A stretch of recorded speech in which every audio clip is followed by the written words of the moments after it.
মহিলাদের শরীরের এই অঙ্গগুলি প্রতি রাতে পুরুষেরা যদি নির্লজ্জভাবে চোষেন বা টেপেন, তাদের ভাগ্যে হঠাৎই অপার ধন প্রাপ্তি হয়ে থাকে।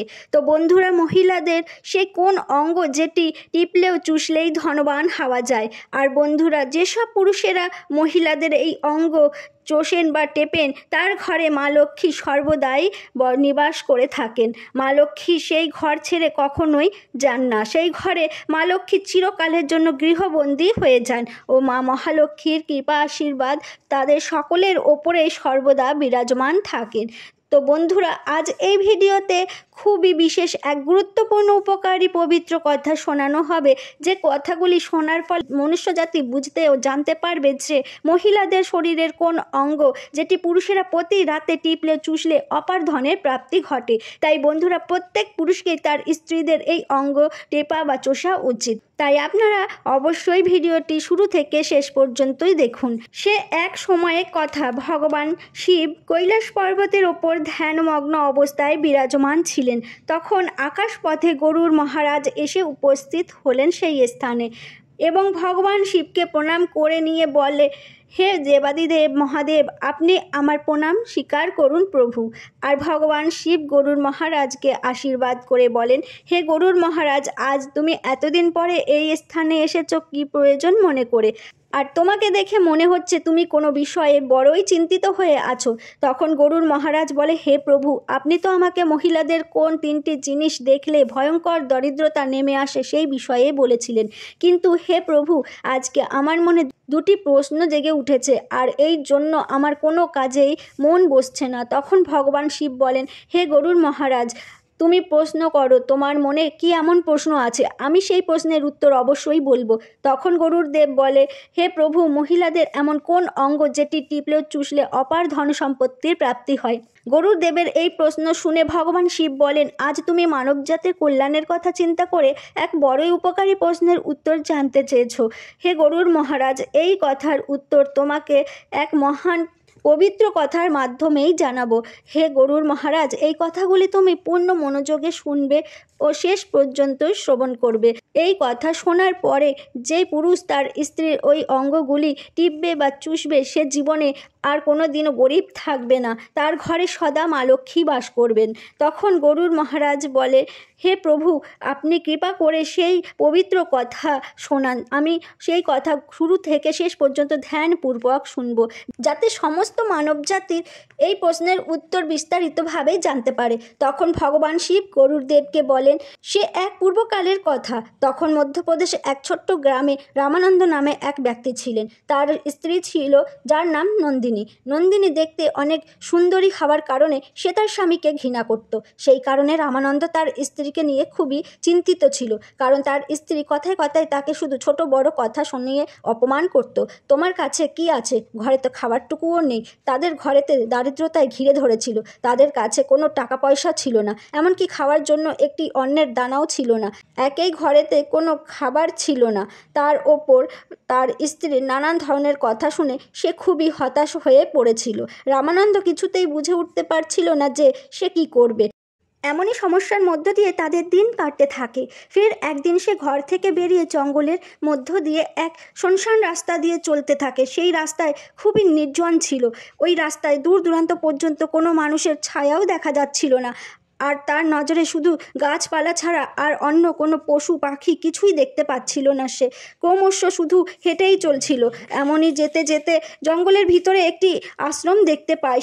সে আশ্রমের কাছে গিয়ে পৌঁছায় আর ভাবে যে সেই স্থানে দূর দূরান্ত পর্যন্ত কোনো পশু না পাখি না কোনো মানুষ কিছুরই দেখা পাওয়া যাচ্ছে না। তাহলে এই আশ্রম কোথা থেকে এলো? আর তখনই তার নজর এক তপস্বী সাধুর ওপরে গিয়ে পড়ল।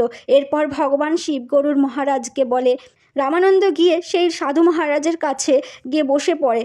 তারপর সাধু তার ধ্যান শেষ করে আর রামানন্দ জোরে জোরে কান্না করতে শুরু করে। সাধু রামানন্দকে বলেন, হে বৎস, তোমার কি সমস্যা? তুমি কেন কান্না করছো? তোমার কিসের চিন্তা? তখন রামানন্দ সাধু মহারাজের কাছে বলে, হে গুরুদেব, আমার এক স্ত্রী আছে যে কিনা রোজ আমার সাথে খারাপ ব্যবহার করে। আমি গরিব, তো আমি কি করব? আমি যা কিছু করি না কেন আমি অর্থ উপার্জন করতে পারি না। আমার একটি ছোট্ট ব্যবসা ছিল, সেটাও আমার স্ত্রীর ঝগড়ার কারণে নষ্ট হয়ে গেছে। সে আমার সাথে দিনরাত ঝগড়া অশান্তি করে।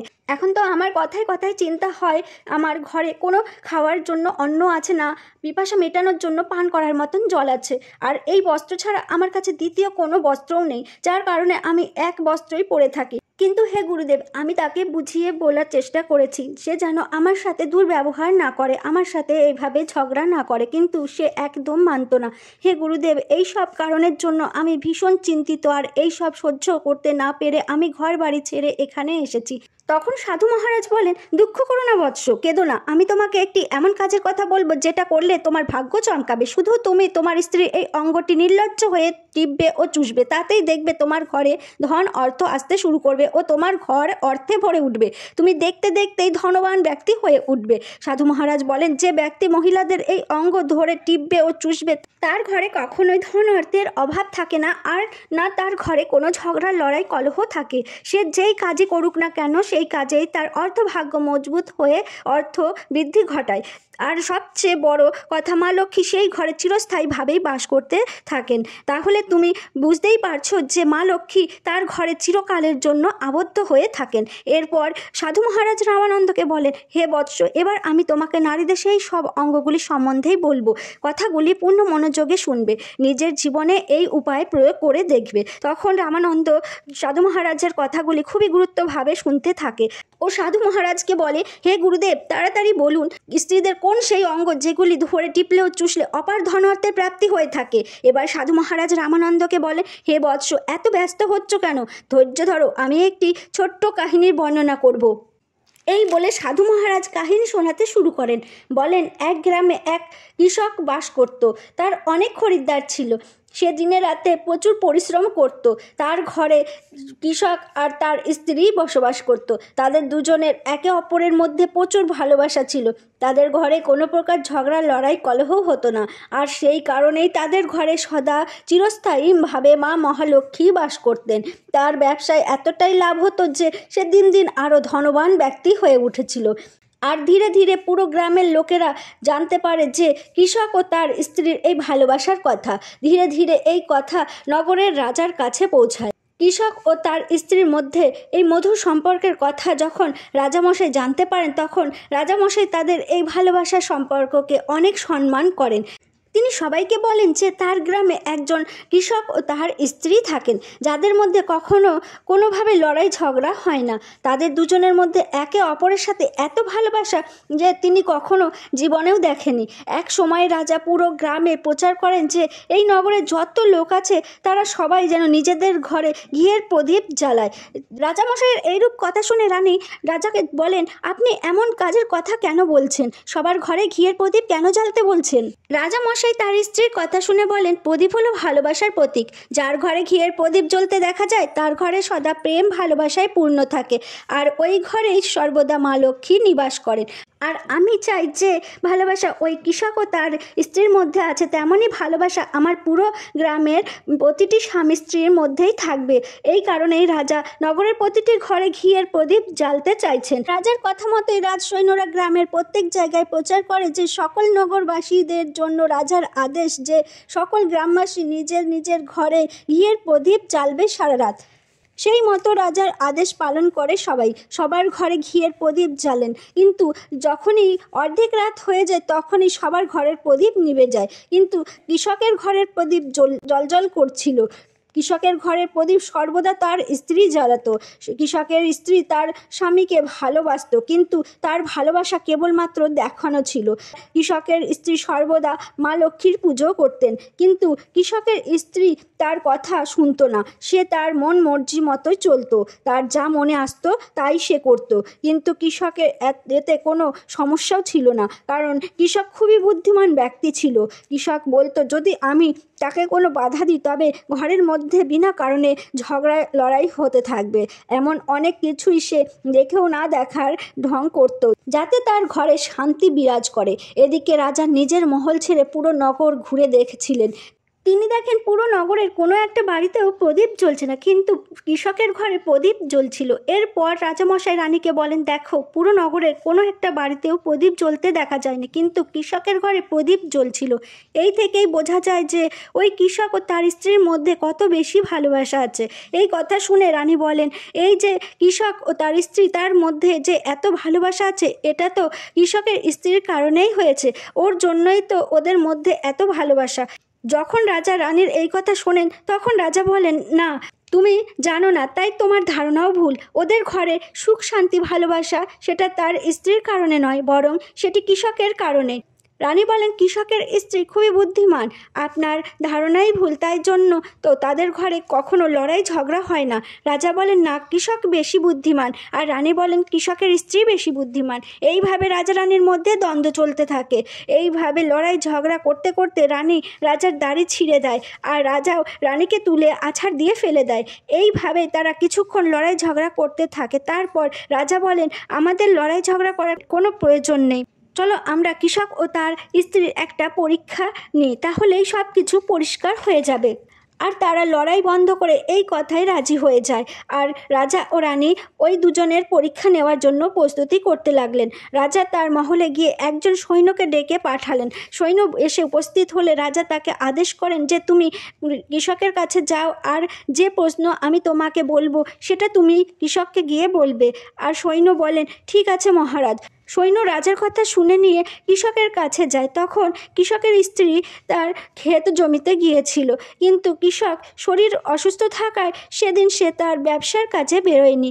আর সেই সময় সৈন্য কৃষকের বাড়িতে আসে আর বলে, আমি রাজ দরবার থেকে আসছি, রাজামশাই আমাকে পাঠিয়েছেন। কৃষক বলেন, বলুন, আমি আপনার জন্য কি করতে পারি? আপনি বসুন, আপনার জন্য আমি জল নিয়ে আসছি। তখন সেই সৈন্য বলে ওঠে, না না, সেসবের দরকার নেই, আপনি কিছু আনবেন না, আমি রাজার সৈন্য, আমি শুধুমাত্র আপনার কাছে রাজার সংবাদ দিতে এসেছি। তখন কৃষক বলেন, ঠিক আছে, বলুন রাজা আমার জন্য কি সংবাদ পাঠিয়েছেন? সৈন্য বলে, হে কৃষক, তুমি যদি তোমার স্ত্রীকে ছেড়ে দাও তাহলে রাজা মশাই তোমাকে অনেক সোনা হীরামুক্ত ও সাথে তোমার জমির থেকেও দ্বিগুণ বেশি জায়গা জমি উপহারে দেবেন। এছাড়াও রাজমহলের অর্ধেক ভাগ তোমাকে দিয়ে দেবেন বলেছেন। এই কথা কৃষক যা উত্তর দিল তা শুনুন বন্ধুরা। কৃষক বলল, রাজামশাই, তার পুরো রাজ্যপাটও যদি আমাকে দিয়ে দেন তবুও আমি আমার স্ত্রীকে ছাড়ব না। ফিরে যাও আর তোমাদের রাজাকে বলে দিও যে কৃষক এই কথা বলেছে। তখন সৈনিক ফিরে যায় আর রাজার কাছে গিয়ে কৃষকের বলা কথাগুলি জানায়। আর সেই সময় রানীও সেখানে দাঁড়িয়েছিলেন, সৈন্যের কথাগুলি শুনছিলেন। শোনার পর রানী বলেন, আপনি তো কৃষকের পরীক্ষা নিলেন, কিন্তু তার স্ত্রীর পরীক্ষা তো নেওয়া হলো না। এইভাবে আমরা কিভাবে বুঝবো যে কে বেশি বুদ্ধিমান? এরপর রানী বলেন, এবার আমি কৃষকের স্ত্রীর পরীক্ষা নেব। যখন দুজনের পরীক্ষা নেওয়া শেষ হবে তখন জানা যাবে যে কে বেশি বুদ্ধিমান। এবং রানী ও একজন সৈন্যকে ডেকে পাঠালেন আর বললেন, আমার কথাটি ওই কৃষকের বউকে গিয়ে বলবে, কিন্তু মনে রাখবে এই কথা তখনই বলবে যখন কৃষক ঘরে থাকবে না। সৈন্য বলেন, রানী কোন কথা বলতে হবে সেটা বলুন। রানী সৈন্যের কাছে সমস্ত কথা বলে দিলেন। আর সৈন্য সেই কৃষকের বাড়ি এসে উপস্থিত হয়ে হাঁক ডাক শুরু করে।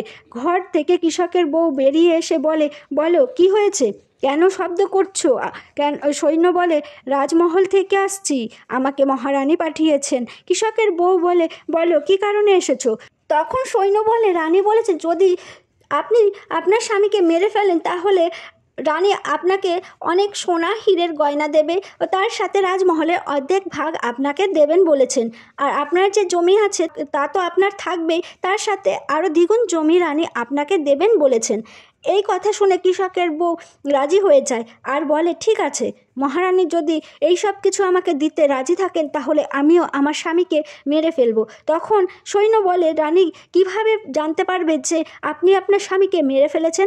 তখন কৃষকের বউ বলে, আমার ঘরে যে প্রদীপটি জ্বলছে, যখন আমি আমার স্বামীকে মেরে ফেলবো তখন ওই প্রদীপটি আমি নিভিয়ে দেব, আর তখনই জানবেন যে আমি আমার স্বামীকে মেরে ফেলেছি। সৈন্য কৃষকের বউয়ের কথা শুনে রাজমহলে ফিরে যায় আর রানীর কাছে গিয়ে সব কথা খুলে বলে। কৃষকের বউয়ের কথা শুনে রানী খুবই আশ্চর্য হয়ে যায়।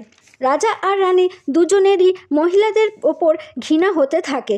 আর সেই সময়ে রাজা তার নগরের সব লোকেদের ডাকেন ও বলেন তিনি চান না যে রাজা আর রানীর জন্য কৃষকের মৃত্যু হোক। তোমরা সবাই কৃষকের বাড়ি যাও, সব কথা তাদেরকে জানিয়ে দাও আর কৃষককে বাঁচিয়ে নাও, না হলে কৃষকের বউ কৃষককে মেরে ফেলবে। আর এদিকে সৈন্যরা কৃষকের বাড়ি যায় ঠিকই, কিন্তু তারা ভাবে যে কৃষকের বউ কৃষককে তো রাতের সময় মারবে আর প্রদীপ নিভে যাবে, আমরা তার আগেই কৃষকের বাড়ি চলে যাই, গিয়ে কৃষককে বাঁচিয়ে নিই। কিন্তু বন্ধুরা, যেই না সৈন্যরা কৃষকের বাড়িতে পৌঁছায়, সেখানে গিয়ে দেখে যে কৃষক আগে থেকেই মরে পড়ে আছে। সৈন্যরা কৃষকের বউকে বলে, তুমি তো তোমার স্বামীকে রাতে মারবে বলেছিলে, তাহলে এখন তোমার স্বামীকে মেরে ফেলেছো যে? তখন কৃষকের বউ বলে, কৃষককে তো আমি মারতামই, রাতে তো শুধু প্রদীপের আলো নিভিয়ে দিতাম, তাই জন্য কৃষককে তো আমি দিনের বেলাতেই মেরে দিয়েছি। সৈন্যরা কৃষকের বাড়ি থেকে দৌড়ে দৌড়ে রাজমহলে গিয়ে পৌঁছায় আর রাজা রানীকে গিয়ে সব কথা বলে। রাজা রানীর সৈন্যদের কথা শুনে খুবই রেগে যান। এরপর রাজা আর রানী কৃষকের বউকে বন্দি করে নিয়ে আসার জন্য সৈন্যদের আদেশ করেন। সৈন্যরাও কৃষকের বউকে বন্দি বানিয়ে নিয়ে আসে। রাজা কৃষকের বউকে জিজ্ঞাসা করেন, তুমি এমন কাজ কেন করেছো? তুমি একজন লোভী স্ত্রী, তুমি শুধু টাকাকেই ভালোবাসো। তখন কৃষকের বউ বলে, কৃষককে তো আমি অনেক আগেই মারতাম, আমি শুধুমাত্র একটি বাহানার অপেক্ষায় ছিলাম, কারণ সে আমার সাথে প্রচুর খারাপ ব্যবহার করত। তখন রাজা বলেন, এমন কি কাজ করতো কৃষক তোমার সাথে? তখন কৃষকের বউ বলে, সে প্রতিদিন আমার নাকের ওপরের অংশটা আঙুল দিয়ে টিপত, এছাড়াও সে আরও একটি কাজ আমার সাথে করত, সে আমার কানের পিছনের অংশ সর্বদাই তার জিভ দিয়ে স্পর্শ করত। রাজা জিজ্ঞাসা করেন, এবার বলো, যখন তোমরা গরিব ছিলে তখন কি কৃষক এই কাজ করতো? তখন কৃষকের বউ বলে, না মহারাজ, তখন সে এমন করতো না। তখন রাজা বলেন, আমি বুঝে গেছি যে কৃষক এমন কেন করতো। এই সময় সাধু মহারাজ রামানন্দকে জিজ্ঞাসা করেন, তুমি কি বুঝতে পারলে যে স্ত্রীদের কোন অঙ্গ টিপলেও চুষলে ব্যক্তির জীবনে হঠাৎই ধন প্রাপ্তি হয়? তখন রামানন্দ বলে, না গুরুদেব, আমি এখনও বুঝতে পারছি না। তখন সাধু মহারাজ বলেন, এখনও যদি তুমি বুঝতে না পারো, তাহলে আমি আবারও তোমাকে বুঝিয়ে দিচ্ছি। কৃষক তার স্ত্রীর সাথে প্রথম যে কাজটি করত তা হলো তার স্ত্রীর নাকের উপরের অংশের দিকটা নিজের আঙুল দিয়ে টিপত। যেসব মানুষের ঘরে অর্থের অভাব অনটন রয়েছে, তারা তাদের স্ত্রীর নাকের উপরের অংশ নিজেদের আঙুল দিয়ে অবশ্যই টেপা উচিত। স্ত্রীদের নাকের উপরের অংশকে খুবই শুভ মানা হয়, সেই কারণে যে পুরুষ তার স্ত্রীর সাথে এই কাজ করবে সে খুবই ধনবান ব্যক্তি হয়ে উঠবে। দ্বিতীয়ত যে কাজটি, যে পুরুষ তার স্ত্রীর কানের পিছনের অংশ নিজের জিভ দিয়ে স্পর্শ করে, তার ভাগ্যের দুয়ার চিরকালের জন্য খুলে যায় আর হঠাৎই তার অপার ধন প্রাপ্তি হয়ে যায়। এটা হওয়ার কারণ হলো স্ত্রীদের কানের পিছনের অংশে মা লক্ষ্মীর বাস হয়ে থাকে, তাই পুরুষেরা যখন এই কাজ করবে তখন মা লক্ষ্মী তাদের ওপর খুবই প্রসন্ন ও সন্তুষ্ট হন ও অপার ধনের মালিক হয়ে ওঠেন। আর তুমি এটা হয়তো শুনেছ যে স্ত্রীরা স্বয়ং মা লক্ষ্মী স্বরূপা। এই কারণে এই জগৎ সংসারে যে ব্যক্তি যোগ্য পবিত্র কাজ করবে তার ঘর সংসার অপার ধনে ভরে উঠবে, যেটা কৃষক তার স্ত্রীর সাথে করত। কিন্তু তুমি যখন এই কাজ করবে তখন তোমার স্ত্রীকে সব কথা ভালোভাবে বুঝিয়ে বলবে, অন্যথা না হলে তোমার জীবনেও এমন অনর্থ ঘটনা ঘটে যেতে পারে। বন্ধুরা, এরপর ভগবান শিব বলেন, হে গরুর মহারাজ, আপনি আপনার সমস্ত প্রশ্নের উত্তর পেয়ে গেছেন। তখন গরুর মহারাজ বলেন, হে প্রভু, আমি তো আমার সকল প্রশ্নের উত্তরই পেয়ে গেছি। এবার আমি এই রহস্যকে পুরো মানব জাতির মধ্যে ছড়িয়ে দেব, আর এই রহস্যের জন্য সমস্ত মানব জাতির গরিবী দারিদ্রতা দূর হয়ে যাবে আর সবার ঘরে মা লক্ষ্মী সর্বদা বিরাজ করবেন। তো বন্ধুরা, যদি আপনাদের এই কথাগুলি ভালো লাগে তাহলে কমেন্টে জয় শ্রী মা লক্ষ্মীর জয় অবশ্যই লিখবেন ও ভিডিওটিতে অবশ্যই লাইক দিবেন। আপনাদের অসংখ্য ধন্যবাদ।